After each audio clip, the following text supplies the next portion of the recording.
வாழ்க வையகம், வாழ்க வையகம், வாழ்க வளமுடன்.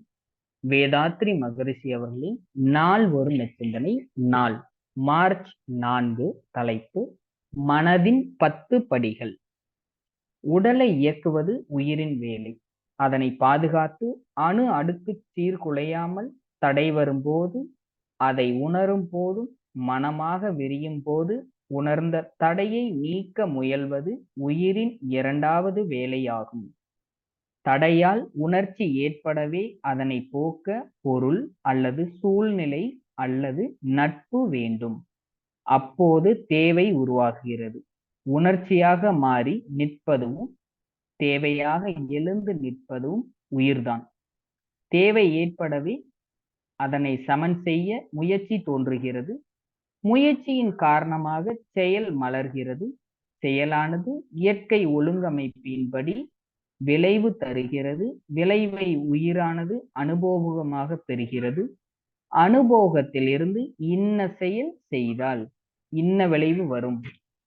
இந்த இன்ன அனுபவத்தை பெறலாம் என்ற அனுபவத்தை உயிர் பெறுகிறது. உயிர் மேற்கொள்ளும் ஆராய்ச்சி அதன் பின் இன்னவிதமான சூழ்நிலையில் இன்னவிதமான உணர்ச்சி தோன்றியதனால் இன்னவிதமாக செயல்பட வேண்டும் என்ற ஒரு தெளிவினை பெறுகிறது.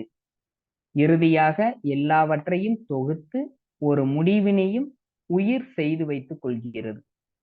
எனவே உயிரே உணர்ச்சி, தேவை, முயற்சி, செயல் விளைவு, அனுபோகம், ஆராய்ச்சி, அனுபவம், தெளிவு, முடிவு என்ற 10 கட்டமாக உயர்ந்து படர்ந்து நிற்கிறது.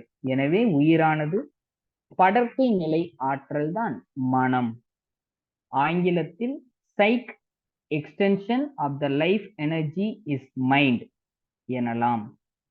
உடல் வரையில் இன்ப துன்ப அனுபவங்களில் குறுகி நில்லாமல் ஆன்ம பற்றியும் இறைவனை பற்றியும் ஆராய உயரும் நிலையில் இந்த மனத்தையே அறிவு என்கிறோம்.